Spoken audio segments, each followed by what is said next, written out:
Presiden Prabowo Subianto bersyukur timnas Indonesia berjuang keras mengalahkan Bahrain dalam pertandingan putaran ketiga kualifikasi Piala Dunia 2026 zona Asia. Pertandingan di Stadion Utama Gelora Bung Karno, Senayan, Jakarta, skuad Garuda menang tipis 1-0.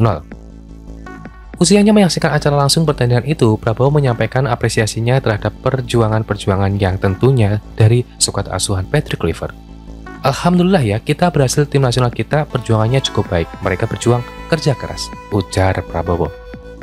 Indonesia meraih kemenangan berkat gol tunggal yang dibuat oleh Romani pada menit ke-24. Gol itu tercipta berkat umpan dari Marcelino Ferdinand. Prabowo tampak bersorak-sorai saat merayakan gol tersebut. Keunggulan itu tetap terjaga hingga pertandingan berakhir karena para pemain solid dalam bertahan. Ini menjadi kemenangan pertama pelatih Patrick Kluivert tentunya yang menangani timnas Indonesia pada debutnya. Garuda diajar 1-5 oleh Australia di kandang Sydney. Tambahan 3 poin membuat Indonesia di posisi keempat klasemen sementara grup C dengan 9 poin, terpaut 4 poin dari Australia dan posisi kedua dan 1 poin dari Arab Saudi di tempat ketiga. Di sisi lain, kekalahan membuat Bahrain tidak beranjak dari peringkat kelima dengan 6 poin, memiliki poin sama dengan Cina di posisi juru kunci. Prabowo juga berterima kasih kepada PSSI yang dipimpin oleh Ketua Umum Erick Thohir. Berkat kemenangan ini, peluang untuk lolos ke tahap berikutnya pun terbuka. Prabowo berharap Indonesia bisa lolos ke Piala Dunia 2026. Menurut dia, JIC dan kawan-kawan telah menampilkan permainan yang baik. Sebelumnya, Presiden mengunjungi para pemain timnas Indonesia di tempatnya menginap di Hotel Fairmont, Jakarta menjelang pertandingan melawan Bahrain. Dia memberikan semangat kepada skuad asuhan Kluivert. Timnas Indonesia masih memiliki 2 laga tersisa di putaran ketiga kualifikasi Piala Dunia 2026 zona Asia, yakni menjamu Cina pada 5 Juni dan laga tandang melawan Jepang selama 5 hari kemudian.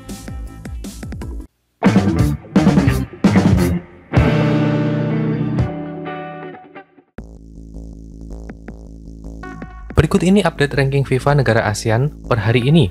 Timnas Indonesia berasa dan juga alerginya dikejar Malaysia. Thailand masih menjadi negara terbaik di Asia Tenggara. Dimulai dari timnas Indonesia yang mengalami lonjakan drastis di ranking FIFA. Tepatnya usai mengalahkan Bahrain. Kemenangan 1 gol tanpa balas atas Bahrain yang baru saja diraih skuad Garuda di Stadion Gelora Bung Karno tak hanya menjaga asa timnas Indonesia lolos ke Piala Dunia 2026, melainkan juga melambungkan peringkat FIFA timnas Indonesia yang awalnya menempati peringkat ke-130 naik 7 tingkat. Berkat tambahan 16,75 poin melawan Bahrain, timnas Indonesia kini berhak menduduki posisi ke-123 dengan koleksi 1.138,88 poin. Naiknya peringkat FIFA timnas Indonesia yang cukup lumayan otomatis membuat Malaysia yang sudah lama membututi di bawahnya harus gigit jari. Pada FIFA Matchday kali ini, Malaysia sebenarnya juga meraih kemenangan seperti yang didapatkan timnas Indonesia. Hanya saja, kemenangan yang didapat Malaysia terjadi di ajang kualifikasi Piala Asia 2027 yang proyeksi poinnya tidak lebih baik seperti yang dirasakan timnas Indonesia yang berjuang di kualifikasi Piala Dunia 2026. Selain itu, lawan yang dihadapi Malaysia kali ini kebetulan juga memiliki peringkat jauh lebih rendah daripada Harimau Malaya, yakni Nepal.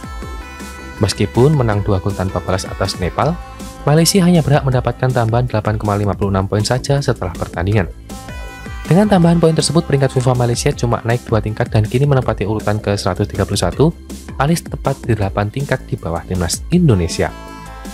Kenaikannya juga didapat tim ASEAN lain, yakni Thailand dan Vietnam yang masih menjadi 2 negara terbaik di kawasan Asia Tenggara.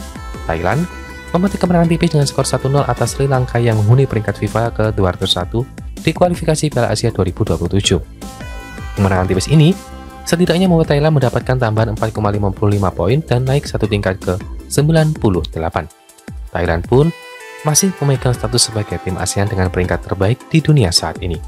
Sedangkan Vietnam yang mulai kembali ke jalan yang benar juga memetik kemenangan saat bertemu Laos di kualifikasi Piala Asia 2027. Tak tanggung-tanggung, Vietnam memetik Laos dengan skor 5 gol tanpa balas.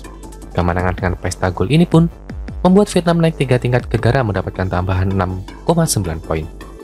Vietnam yang sebelumnya berada di peringkat ke-113 kini berhak melejit ke posisi ke-110 alias naik 3 tingkat. Sementara Laos yang dimalukan Vietnam dipaksa turun 3 tingkat ke peringkat ke-190. Kenaikan juga dirasakan Filipina setelah menang 4-1 atas Maldives pada babak kualifikasi yang sama. Filipina mendapatkan tambahan 11,21 poin dan naik tingkat dari yang awalnya peringkat ke-147 naik ke 146.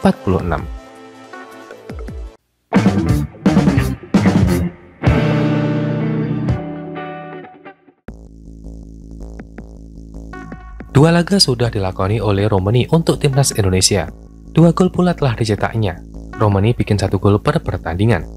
Pada bulan Februari 2025 lalu, Romani sah menjadi WNI, sosok yang memiliki nenek kelahiran kota Medan, Sumatera Utara. Di era kolonial Hindia Belanda itu pun berkesempatan membela timnas Indonesia. Pada prosesnya, Oli Romani dipanggil masuk skuad timnas Indonesia untuk menjalankan rangkaian pertandingan babak ketiga kualifikasi Piala Dunia 2026 zona Asia di bulan Maret. Ia diharapkan mampu menambah daya gedor Garuda, dan Oli Romani sukses menjawab harapan. Pertama, sosok kelahiran Nijmegen Belanda pada 20 Juni 2002 itu sukses menandai debutnya di timnas Indonesia dengan bikin gol. Hal itu dilakukan Romani dalam lawatan Indonesia ke markas Australia.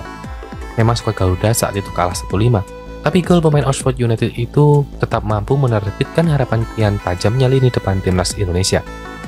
Setelah menandai debutnya di timnas Indonesia dengan bikin gol hiburan di kandang Australia, Oli Romani kembali unjuk gigi. Kali ini Stadion Utama Gelora Bung Karno menjadi panggungnya.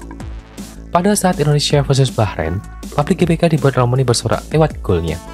Apalagi gol itu lantas memastikan kemenangan skuad Garuda dengan skor 1-0. 2 laga dijalani oleh Romani, 2 gol pula sukses dicetaknya.